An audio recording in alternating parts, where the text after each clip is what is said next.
चीज़ है जिसके side effect कितने ज़्यादा होते हैं, बताओ ना। हदीस में आता है इन्ना अबग़ज़ल हलाली इलल्लाहि तलाक, हलाल चीज़ों में सबसे नापसंद अल्लाह को क्या लगती है? तलाक।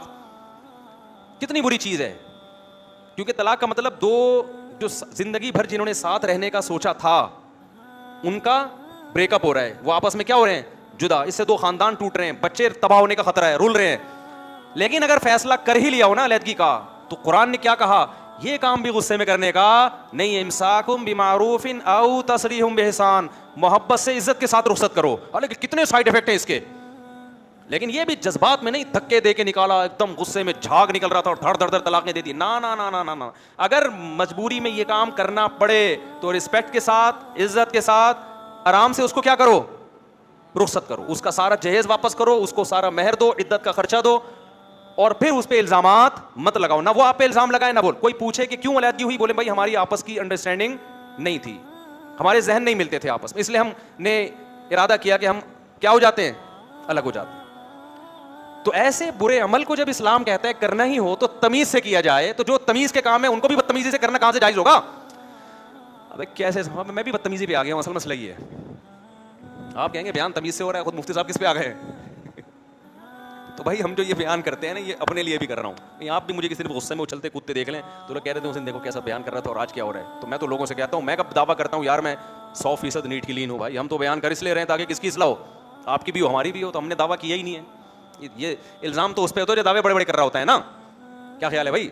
हम तो बैठे हैं बातचीत के लिए यार। कुरान और सुन्नत ये कहता है, अल्लाह करे आपको भी तौफीक मिल जाए, अल्लाह करे हमें भी तौफीक मिल जाए। हम तो इसलिए बयान कर रहे हैं कि अल्लाह मुझे भी तौफीक दे। इसलिए ऐसा ना तो मैं गुस्से हो रहा हूँ, क्लिप बना के डाल दो, देखो बयान क्या कर रहा था। तो बयान मैं कर इसलिए रहा हूँ ताकि अगर मेरे अंदर गुस्सा है तो वो भी क्या हो, वो भी। अच्छा, बाज़ दफ़ा मसनूई गुस्सा करना पड़ता है। घर में तो ये सेटअप बहुत ज़रूरी है। आ नहीं रहा होता आदमी, थोड़ा रोब रहा है, जैसे बच्चे को यूं करके आंखें दिखाते हैं ना, बाज़ दफ़ा आ नहीं रहा होता, लेकिन वो सियासी गुस्सा है। वो उसकी अहमियत का मैं मुनकिर नहीं हूँ। वो घर में बेगम के सामने भी, सास ससुर के सामने भी वो उल्टी उल्टी बातें मुंह से ऊपर से अल्लाह को कह दिया करो, अल्लाह मैं इतना उल्टा हूँ नहीं, ऐसा ना फरिश्ते लिख के उल्टा ही लटका दे जन्नत में। वो फिर सियासतन इस तरह के डायलॉग होते हैं कि बेगम काबू में नहीं आ रही, तो बेगम जब मेरी खोपड़ी घूमती है ना तो मैं कुछ सोचता नहीं। ये सिर्फ डराने के लिए, क्योंकि अगर आपने उसको बताया कि मेरी खोपड़ी घूमती ही नहीं है और मैं बहुत पोलाइट आदमी हूँ और मैं कंट्रोल में रहता हूँ, तो वो कंट्रोल से क्या हो जाएगी? बाहर हो जाएगी। बाज़ दफ़ा वो ख़वातीन जो बयान नहीं सुन रही। तो घर में चूंकि मर्द को अल्लाह ने बनाया है सरबराह, तो सरबराह का रोब होना क्या है? ज़रूरी है, वरना माता है सारे कंट्रोल से बाहर। तो वहाँ सियासी डायलॉग के तौर पे आप ये रिपोर्ट पेश कर सकते हैं कि बेगम मेरा तो माजी बहुत ख़तरनाक रहा है, मेरा जो माजी है ना पास, आप वाक़यात देख लो। वो एक आदमी गया ना जब शादी हुई, तो जैसे ही कमरे में गया तो बिल्ली म्याऊं म्याऊं कर रही थी, इसने उठा के उसकी गर्दन मोड़ो के फेंक दी। तो बेगम डर गई, अबे ये क्या है? ये सियासी चीज़ें होती हैं। वो दो भाइयों की शादी हुई, एक भाई की बेगम कंट्रोल में थी, दूसरे की कंट्रोल से बाहर थी।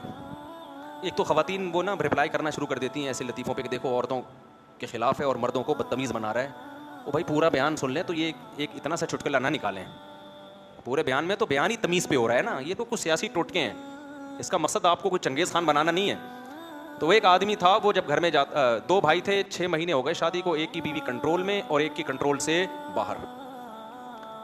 उसने देखा कि यार एक की तो इतनी फर्माबरदार है। उसने पूछा यार तूने कैसे कंट्रोल किया? कह रहा मैं जब घर में आता था, कोई गिलास विलास पड़ा होता था ना रास्ते में, तो हटा के तमीज़ से रखता नहीं था, लात मार के हटाता था उसको।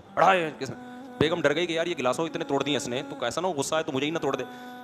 डर गई वो। आजकल डरती वरती नहीं है, पहले बता दूं मैं। आजकल आप लात से तोड़ेंगे वो दांत तोड़ेगी आपके। तो ये वंस अपॉन अ टाइम। आज कोई और तरीका इख्तियार करें, वो सियासी लेकिन स्टाइल थोड़ा चेंज हो। तो दूसरे ने कहा कि चलो यार हम भी कल से गिलास तोड़ना शुरू करते हैं। आया, गिलास तोड़ा। बेगम ने कहा ये 6 महीने पहले करने का काम था, अब नहीं। तो आजकल की ख़वातीन जो होशियार हो गई, उस पर बस एक मुख्तसर लतीफ़ा सुना के कि आजकल का थोड़ा टेक्निकल तरीका इख्तियार करना पड़ेगा।